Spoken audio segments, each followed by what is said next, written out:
Hello बच्चों, how are you?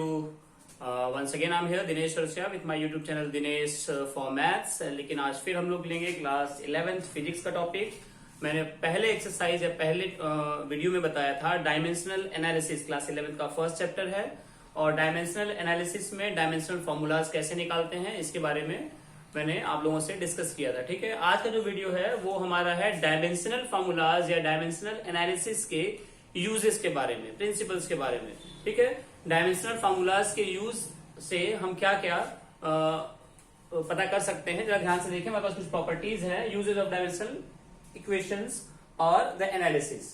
देखिए, जो पहला यूज है वो सबसे पहला यूज हमारे पास डायमेंशनल एनालिसिस का ये है कि हम यूनिट्स को एक सिस्टम से दूसरे सिस्टम में, जैसे अगर मीटर पर सेकेंड स्क्वायर में है तो किलोमीटर पर मिनट स्क्वायर में, या न्यूटन में है तो उसको डाइन में, यानी कि एमकेएस से सीजीएस में, इस तरह के कई सारे चेंजेस कर सकते हैं with the help of dimensional analysis.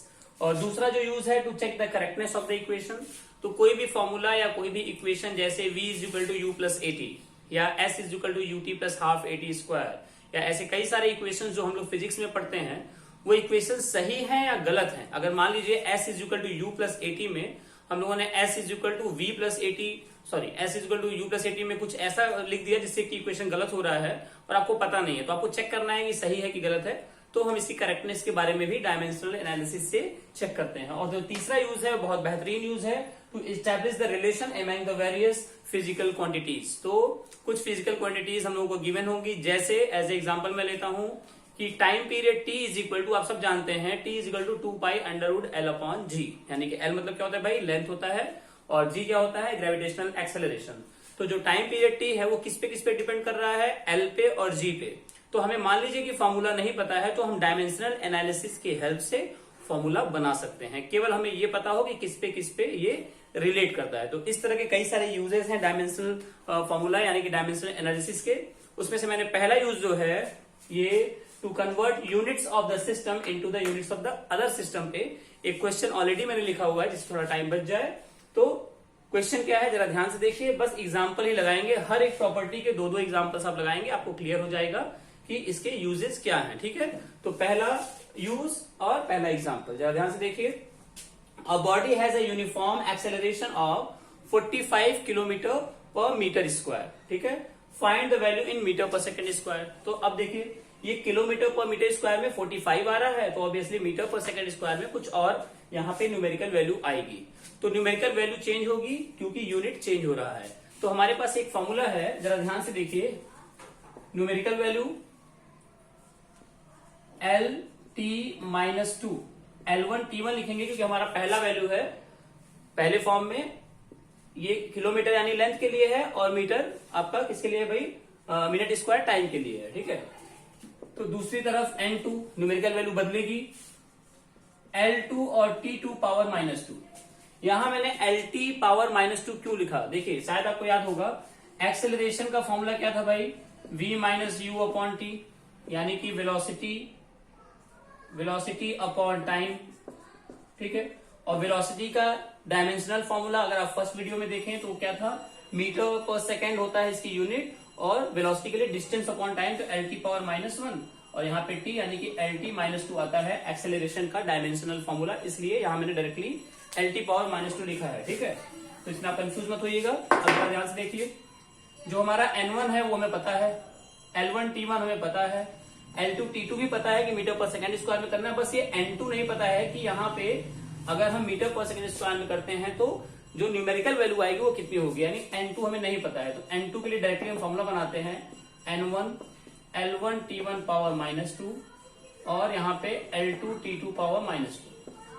यहाँ देखिए जरा, N1 इसको आप लिख सकते हैं L1 अपॉन L2, इसको लिख सकते हैं T1 upon T2 power minus two. जरा ध्यान से देखिए, N1 हमारा है 45 और L1 अपॉन L2, L1 जो है वो किलोमीटर में है और L2 जो है वो मीटर में है, तो यहाँ पे किलोमीटर में लिख देते हैं और यहाँ मीटर में लिख देते हैं।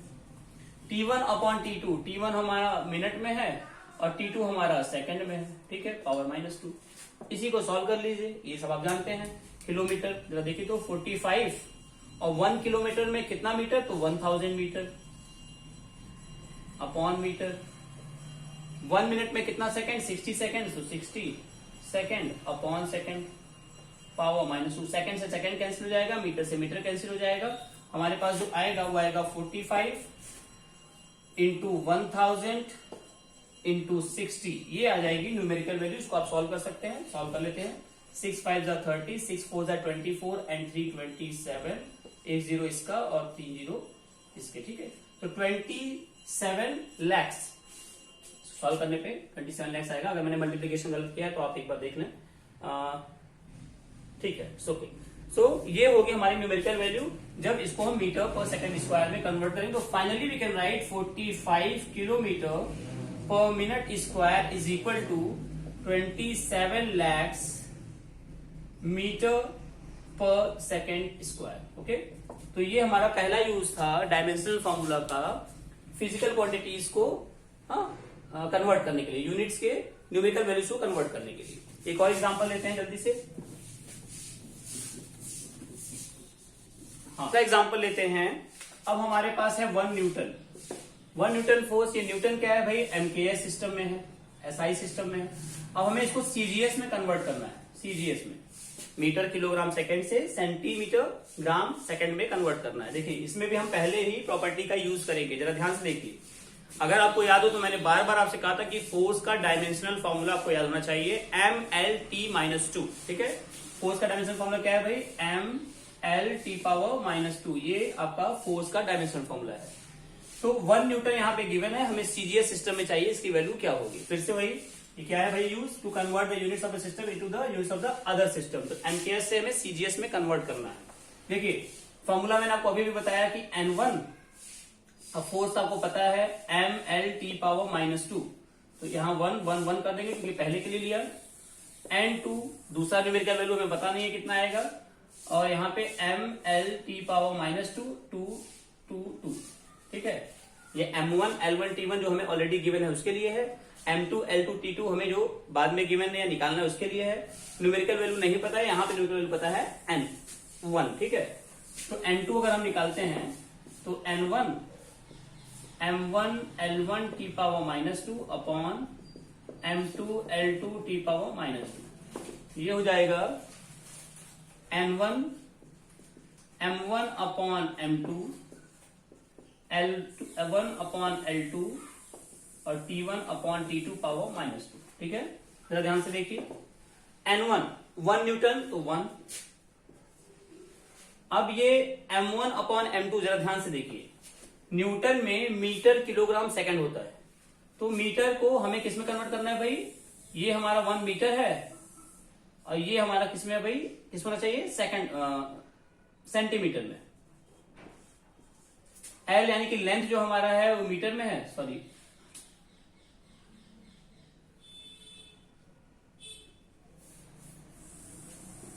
N1 की जगह पे 1 लिखेंगे।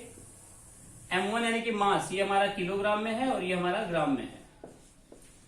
L1 यानी कि लेंथ, ये मीटर में है और ये सेंटीमीटर में है। और टाइम जो है वो हमारा इसमें सेकंड में है और इसमें भी सेकंड में है, ठीक है। MLT सेकंड में होता है, तो 1 की जगह पे 1, किलोग्राम में 1000 ग्राम होता है, यहां ग्राम। 1 मीटर में 100 सेंटीमीटर होता है, सेंटीमीटर। सेकंड तो यहां भी है, सेकंड यहां भी है, न्यूटन में भी जानते हैं आप। तो ग्राम से ग्राम, सेंटीमीटर सेंटीमीटर, सेकंड से सेकंड, और जो हमारे पास बचा हुआ होगा वो होगा 1000 इंटू 100 यानी कि 1 लाख, या इसको बोल सकते हैं 10⁵ डाइन, ठीक है। आप सब जानते हैं कि 1 न्यूटन में कितना हो जाएगा, 10⁵ डाइन। तो इस तरह का यूज करेंगे हम डायमेंशनल फॉर्मूला में। पहला क्या है भाई, हमें यूनिट्स के कन्वर्जन के लिए। दूसरा फॉर्मूला जरा देखिए, दूसरा यूज है हमारा to check the correctness of an equation. जैसे मैंने आपसे एग्जांपल में लिया, आप सब जानते हैं V = U + AT, ये हमारा फर्स्ट इक्वेशन ऑफ मोशन है, न्यूटन ने इसको दिया था। इसको चेक करते हैं क्या ये सही है। तो इसकी करेक्टनेस चेक करने के लिए जो डायमेंशनल फॉर्मूला ऑफ V होगा वही डायमेंशनल फॉर्मूला ऑफ U होगा और वही डायमेंशनल फॉर्मूला ऑफ AT होगा। बाय कौन सा लॉ बताया था, जरा फर्स्ट वीडियो ध्यान से देखिए। मैंने आपको एक फॉर्मूला बताया था या एक थ्योरी बताई थी, उस थ्योरी के अकॉर्डिंग ये सभी के डायमेंशनल फॉर्मूलाज सेम होंगे। And the theory was what, principle of homogeneity. मैंने आपको बताया था प्रिंसिपल ऑफ होमोजेनिटी, और प्रिंसिपल ऑफ होमोजेनिटी के हिसाब से जो डायमेंशनल फॉर्मूला ऑफ V होगा वही डायमेंशनल फॉर्मूला ऑफ U होगा और वही डायमेंशनल फॉर्मूला ऑफ AT होगा, यानी कि ठीक है। तो डायमेंशनल फॉर्मूला ऑफ V, ध्यान से सुनिए, velocity L(t⁻⁻1), dimensional formula of U L(t⁻⁻1) plus dimensional formula of AT, A का जानते हैं आप L(t⁻²) और T का T। तो देखिए ये हो गया L(t⁻⁻1), ये भी हो गया L(t⁻⁻1) और प्लस L(t⁻⁻2) और T +1 में है तो L(t⁻⁻1). देखिए L(t⁻⁻1), L(t⁻⁻1), L(t⁻⁻1), तो सभी के डायमेंशनल फॉर्मूला सेम है। इसका मतलब है कि ये इक्वेशन आपका क्या है, करेक्ट है। एक और एग्जांपल लेते हैं, square is equal to U square plus 2S। इसको भी करेक्ट देख लेते हैं कि सही है कि गड़बड़ है। तो V स्क्वायर मतलब V मतलब L(t⁻⁻1) इस पूरे पे स्क्वायर, U स्क्वायर L(t⁻⁻1) इस पूरे पे स्क्वायर, 2 इंटू S, A का मतलब L(t⁻²), फर्स्ट वीडियो को रिवॉल्व करिए, और S मतलब L।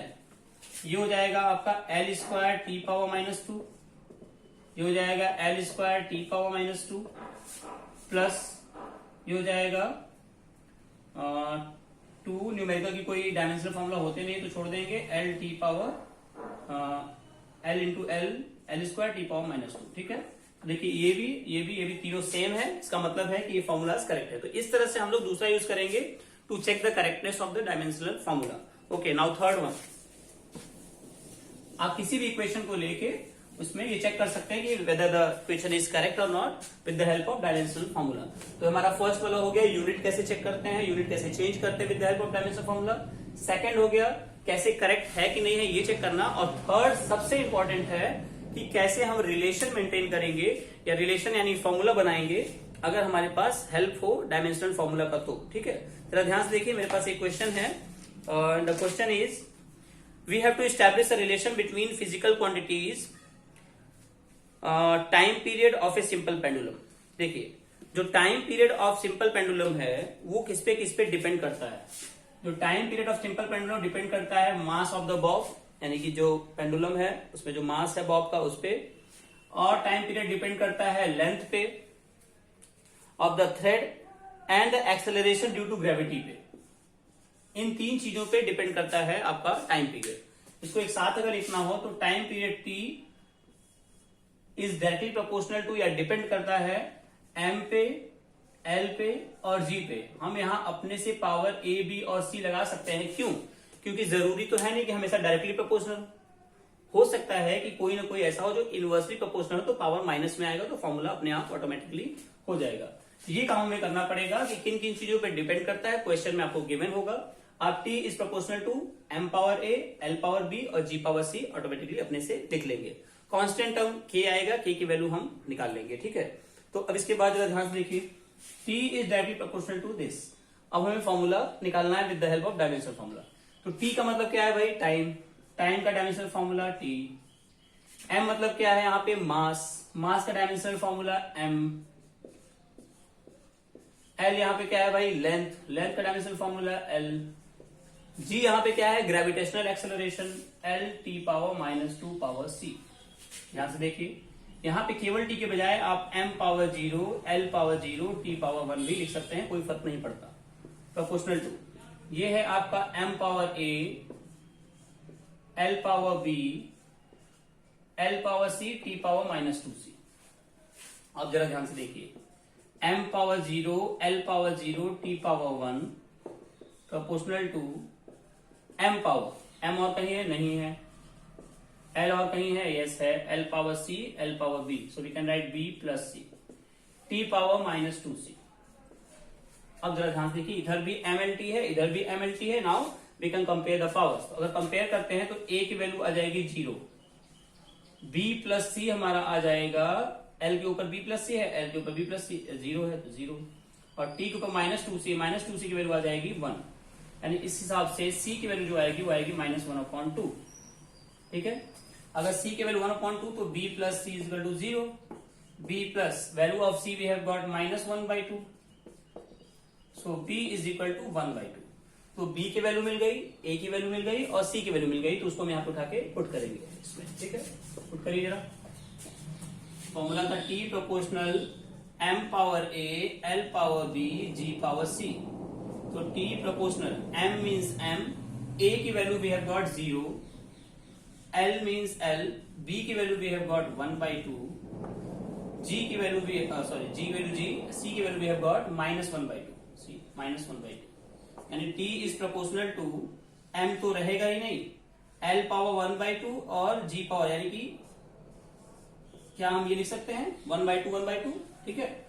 तो t is proportional to √l/g और इसी को हम लिखते हैं t is equal to k √l/g, और हम लोग बाई एक्सपेरिमेंट जानते हैं कि t is equal to 2 √l/g। इस फॉर्मूला के बारे में आप सबने ऑलरेडी पढ़ा हुआ है, ठीक है। एक बार फिर से इसको नोट कर लीजिए और प्रैक्टिस कीजिए। एक और एग्जांपल लेते हैं।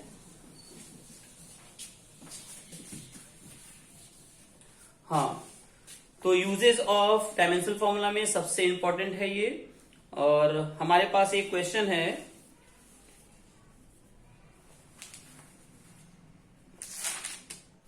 Yes, the centripetal force F acting on a particle. I'm writing the question. Question number 2.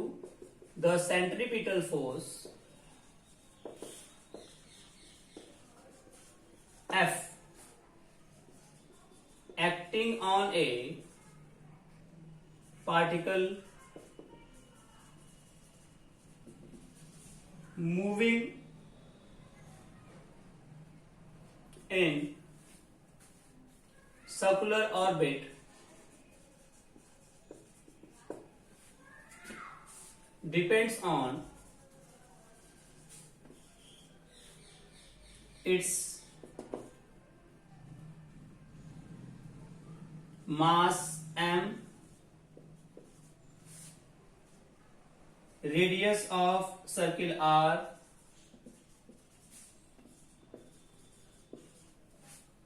and speed of the particle or the velocity of the particle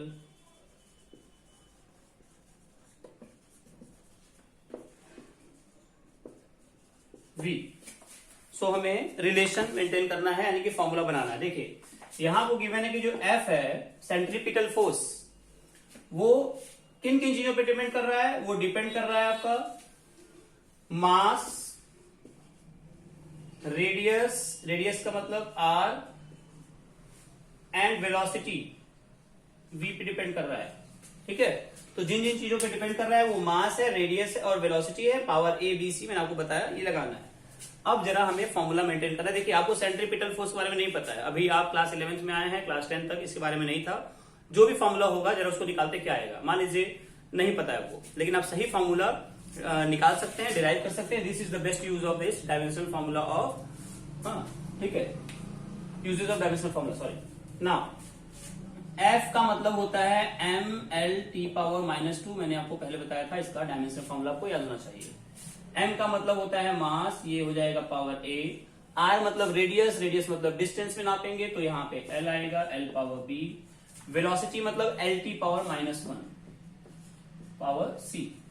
ये सबको एक साथ करेंगे, ध्यान से देखिए, m/l⁻² proportional to m power a, l power b, l power c, t power -c। एक साथ करेंगे इसको, तो m power a, l power b और c, तो b प्लस c, और t पावर -c, ठीक है, m/l⁻²। कंपेयर कर लीजिए, a की वैल्यू आ जाएगी, यहां देखिए m पावर a, यहाँ m पावर 1, तो 1, l पावर है b प्लस c, तो l पावर यहाँ 1 है, तो 1 हो जाएगा, t पावर है -c, -c की वैल्यू हो जाएगी -2, यानी कि c की वैल्यू हो जाएगी 2। तो यहाँ पे अगर b plus c is equal to 1 है, तो b plus 2 is equal to 1, यानी कि b इज इक्वल टू 1 - 2 यानी कि -1। तो b की वैल्यू मिल गई, c की वैल्यू मिल गई और a की वैल्यू मिल गई। तो यहाँ पे अगर फॉर्मूला में पुट करते हैं हम, तो ये हो जाएगा f proportional to m power, a की वैल्यू क्या है भाई 1, r की पावर b की वैल्यू क्या है -1, और v की पावर c की वैल्यू क्या है 2, यानी कि हमारा फॉर्मूला बन जाएगा f proportional mv² upon r। और इस प्रोपोर्शनलिटी को अगर आप एक्सपेरिमेंटली देखेंगे तो 1 आता है, तो कांस्टेंट आएगा f is equal to k mv² upon r, यानी कि k की वैल्यू एक्सपेरिमेंटली 1 होती है, तो फॉर्मूला मिल जाएगा f is equal to mv² upon r। I hope आपको थोड़ा समझ में आया होगा। मुझे पता है बहुत अच्छे से एक्सप्लेन नहीं कर पाया मैं नेक्स्ट वीडियो में कुछ और एग्जांपल्स लेके आऊंगा। टिल देन आप इसको प्रैक्टिस कीजिए, थोड़े बहुत डाउट हो तो प्लीज कमेंट्स कीजिए, अच्छे या बुरे कुछ भी कमेंट करिए, मैं सुधारने की कोशिश करता हूँ नेक्स्ट वीडियो में। ठीक है, thank you so much, see you soon.